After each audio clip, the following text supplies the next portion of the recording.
Hi, my name's Alex, and on this episode of Magic Missile Minis, I'm going to walk you through how you can start sculpting faces for tabletop miniatures.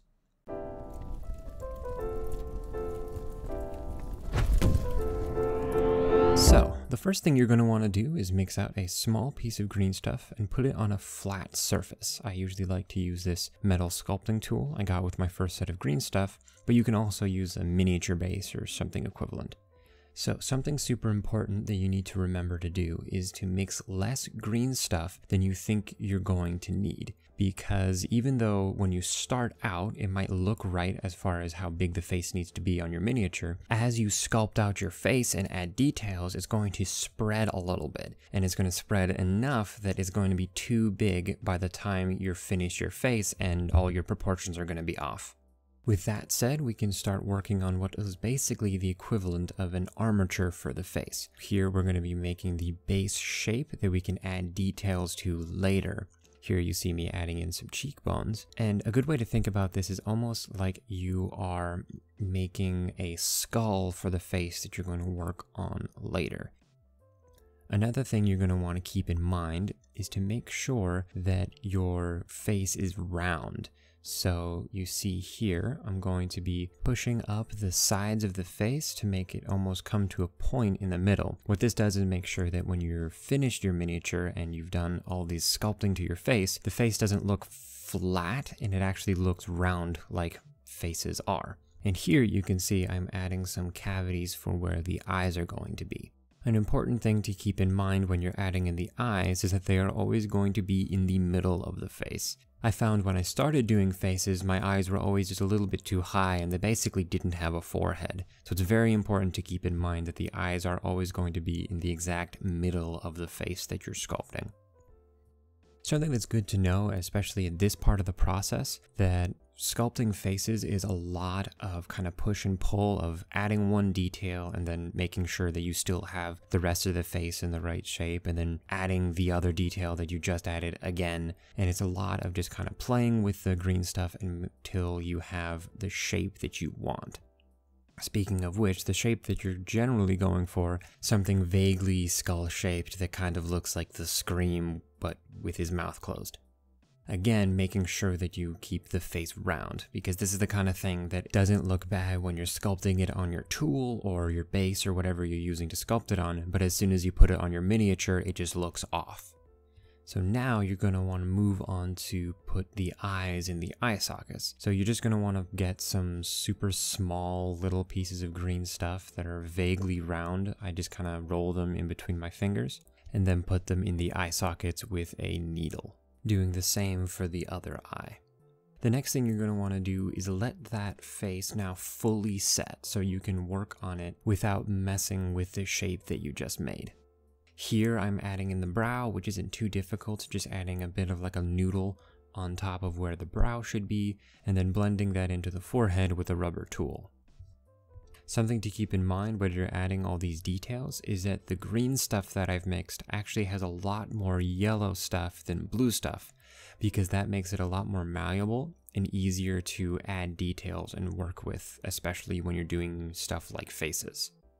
So here you can see I'm adding the divide for the brow and pushing them into place to kind of give him a furrowed brow. So this face that I'm sculpting here is going to be kind of a strong jawed, very angular face, because I think this is the kind of face that's really good to start with because it's a little bit easier than trying to capture more subtle features in faces, especially this small.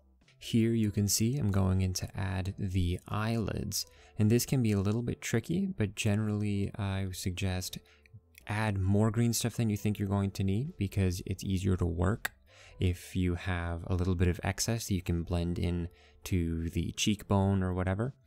And unfortunately, I did not film this very well, but you're going to want to make sure that you leave a little bit underneath the actual eye so that you can show off that there is kind of an eyelid and there's more to the eye that we're not seeing.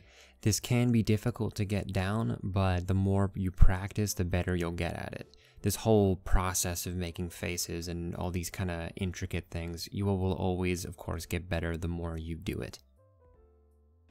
You can see here that I've added in the top eyelid, And all I would suggest for that is to keep it subtle, generally, especially for these kind of angular faces. You don't need a lot for the top eyelid since it's going to be mostly covered for the brow. But my general suggestion is to get the eye to where you like it. Sometimes you need to push the brow up a little bit and then push the brow back down over top of it, making sure that you keep your eyelids where they are. Again, this is something that you'll get the feel of the more and more you do it. Once you have the eyes in a place where you like them, you can move on to make the nose. And again, unfortunately, this isn't filmed super well, but you can see here that I add a little bit of green stuff. And what you're going to want to keep in mind is you want to make sure that you include the bridge of the nose, because if you don't, then it'll just kind of look kind of like a cartoony, gnomish figure that has just a big old bulbous nose, which maybe that's what you're going for, and if so, great.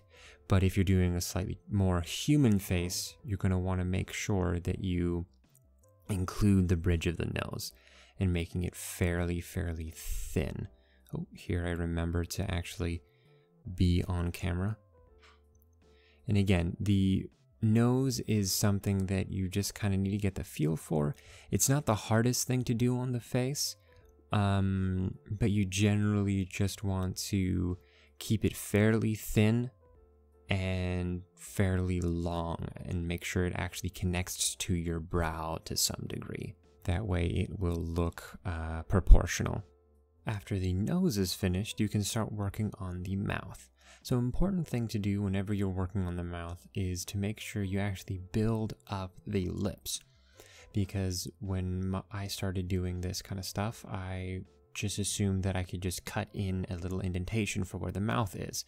But you need to actually build up some green stuff around it before you do that. Because if you don't, you'll just have an indentation in their face and it won't actually look like a mouth at all. So you can see here, I kind of smoothen out the green stuff that I added with a rubber tool. And then to actually put in the indentation, I get a craft knife to do that. Something to also keep in mind is that mouths are never straight. They're almost always slightly frowning.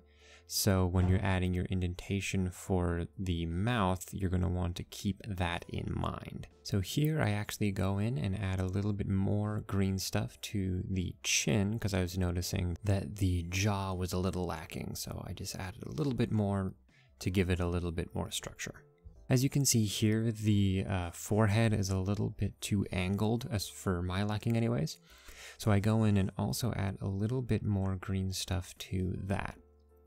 I also, as I mentioned before, you always need to make sure the eyes are in the middle of the face, and my eyes were still a little bit too high.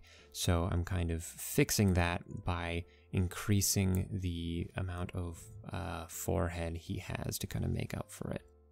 And when you're doing the forehead, you want to keep in mind that it's not perfectly round. It's actually flat where the forehead is, and it's also flat where the temples are. So you want to keep that in mind when you're shaping out the top of his head. Thank you so much for watching that video. I hope it was helpful for those of you who are trying to sculpt miniatures. And if you have any questions or video ideas, please leave them in the comments below. I really enjoy listening to all of your guys' feedback. It's super helpful. Please leave a like, hit the subscribe button, hit the bell, all that goodness. I'm a really small channel, so all that stuff is super helpful. Anyways, thank you again so much for watching that video, and I'll see you guys in the next one.